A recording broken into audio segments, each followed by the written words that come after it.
Region has called on member states to ensure the safety of healthcare workers across the continent. This as over 10,000 healthcare workers have tested positive for the virus.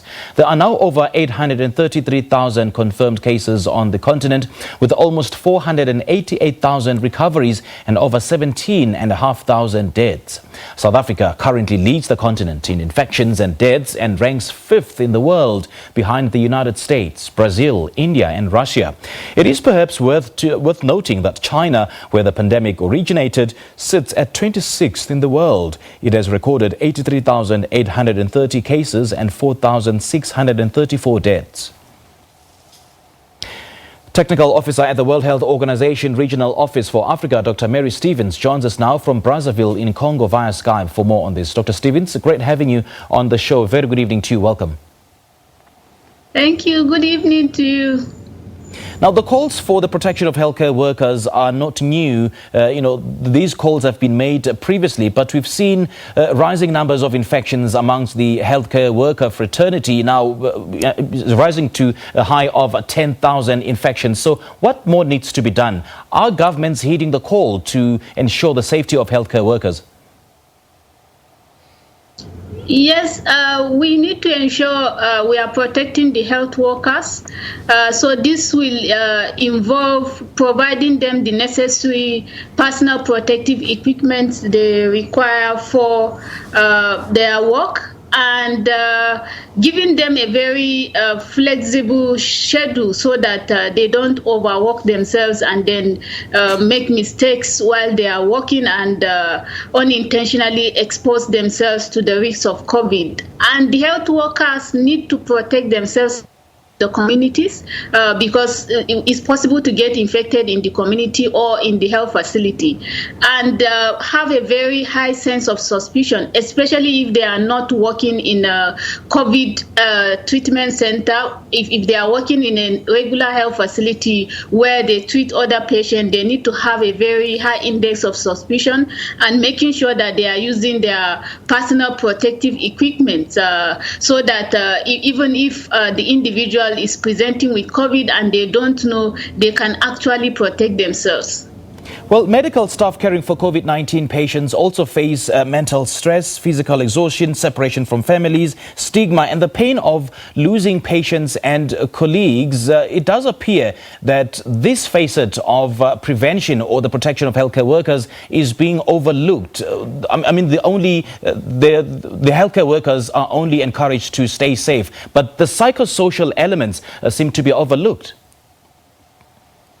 Yes, this psychosocial support is very, very important. I think we noticed this earlier on when we started doing training for health workers, and we included a module on the provision of psychosocial support for these health workers. But governments need to make sure that this psychosocial support is available to these health workers. So having the psychologists on there with them in the facility so they can easily access these services whenever they need it. Yes, in such a difficult period dealing with an unprecedented outbreak, it could have a very serious psychological impact on the health workers, and we need to make sure that they are receiving these services as well.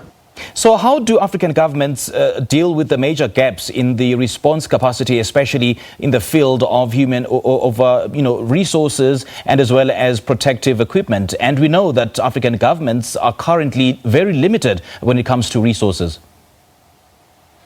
Yes, so in terms of resources, either material or human resource, first of all, we need solidarity, support globally for Africa, because we know that our economies are not the same with what you find elsewhere in the developed world, and so we call on solidarity from across the globe to support governments in Africa. Secondly, we need to make sure that we are mobilizing additional human resource. So countries that have a less number of cases could actually support other countries in Africa, deploy additional human resource for them to support this response. And in country, they could also mobilize additional people. They could mobilize like medical students, health workers that are out there, not necessarily working with government, mobilize from the private sector to make sure that we are giving them the opportunity for a flexible schedule while still dealing with the COVID outbreak. Spain is currently driving fears of, European second wave of the outbreak. So should this worry us in Africa? Should we brace ourselves for the trickle-down effects of this potential second wave in Europe? Yes, we need to be prepared for really a potential of having a second wave of the outbreak, because we as you have seen in most countries in Africa, we have countries have been relaxing these public health and social measures, and because of this, we have seen what is happening globally. There has been re-importation of cases. So now this Africa will not be an exception. So we need to make sure that we are ready to detect these additional cases, and also putting measures at our different points of entry to ensure safety of travelers and follow-up of travelers as well as they arrive in country, so we can detect additional number of cases. Expanding on our capacity to deal with additional imported number of cases is also very, very important. South Africa is currently leading the stakes in the testing and tracing protocols, and which are not so prevalent in the other African states. Should a greater emphasis be made on testing? Should it be a more, a determinant of the containing the spread of coronavirus? So now, the control of this outbreak requires a full package of the response. So meaning surveillance need to be robust and able to detect cases. We can do house-to-house case search, use technology to improve the detection of cases. The testing is also very important. The issue of isolation, treatment of the patient, and contact tracing, using technology to contact trace, like we have seen with previous Ebola outbreak. It can really, really help a lot. And we have seen also countries like China, Singapore using and Korea using technology for contact tracing. That is very important. Risk communication, very, very important in Africa, because we are not seeing high number of deaths and people are beginning to relax. So individuals need to make sure that we are also taking personal responsibility to wear our face masks, wash our hands, keep our 1 meter distance, observe the respiratory etiquette. So we need a full package of the intervention really for us to actually curb further spread and contain the outbreak. Dr. Stevens, there's been concerns of this so-called pandemic fatigue, where people don't actually care anymore about this coronavirus, with the general narrative that being of, if we die, we die. But then people, I do understand, are now starting to take this virus seriously, as it's now hitting home. They're losing their loved ones because of this virus. Should this have been, should it have been the case, though, that people start losing their loved ones for them to take it seriously? Yes, it's normal with this kind of when an outbreak starts becoming protracted. Yes, the fatigue is normal, but what we need to make sure is that if we become fatigued and give up along the way without winning the war, we are going to be in this for a very, very long time. So we need to make sure that, yes, despite the challenges of fatigue and all that we are ramping up all the capacities to curb further spread. If we have lost a loved one, it's possible in Africa because, of course, we have more than 16,000 people that have died.